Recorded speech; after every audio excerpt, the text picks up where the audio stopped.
Yeah, I love the Lakeland 100. That's one of my favourite 100-mile races, or 106 as it happens to be. I've been there. I've finished it 3 times. One time I went and canned it in at halfway round, and I'd done the 50 once, I believe, 22. The Lakeland race is just so special because everyone comes together. It's a lot of local people as well. It's always all those people I know. It's nice to have chats to everyone. And then the checkpoints themselves are all very special, really interesting. People dress up.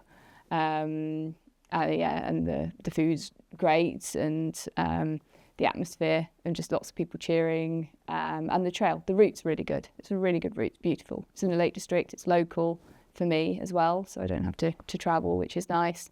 But yeah, I think the route is great. It's runnable and scenic.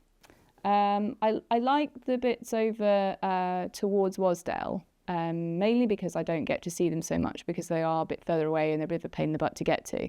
So they're brilliant just to run to, and I think that's why the route is so great, because you get to see the whole thing. You get to go to those places that are not so easy to drive to. And yeah, those mountains, they're stunning. Lots of great views.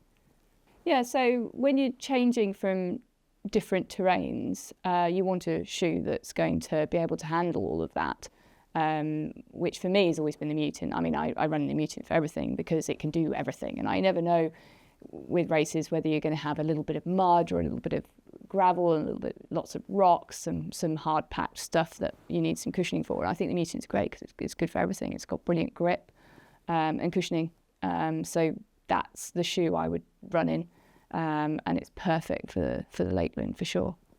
I think that's it. In the last month, you're not going to make really much difference to your overall fitness, so probably the biggest things that are worth thinking about is your head torch, and have you done a night run? And if you're suddenly out of the head torch battery, can you change that without having any other light around you? I use the Petzl Neo, and that's really easy to change the battery on. Some of the other head torches I can't do without another light source. So that's worth checking. And yeah, all your other kit, are you used to wearing that waterproof? Can you take it on and off and stuff it into your race vest without having to stop? Those things will save you more time. Thinking about your nutrition and filling up your flasks, and poles. Have you actually been training with them if you're going to use them? Because actually that's quite interesting. Some recent research about when should we use poles and when we shouldn't. That as part of the La Sportiva team have been doing the research into. And there's like a critical speed if you're going slower than 7k an hour. That actually poles can be useful, but faster than that they're not.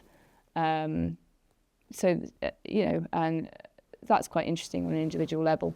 But one thing they found is that there were spurious results from athletes who just had no technique at all with the poles, and it was shown that they should just get rid of them altogether. So if you're not using them effectively, don't use those poles, which I thought was really interesting. So at the moment, I've been injured. I had a knee operation a year ago, and so I'm still recovering from that. And now I've got a bit of an issue in my foot that needs to recover. And I'm having the metal workout of my leg tomorrow. So I'm resting and recovering, back on the bike for probably 8 weeks, and then build up the running again. I hope to be able to do UTMB. I have got an entry for UTMB this year and Tour de Géant. So I need to see if I can get back to that.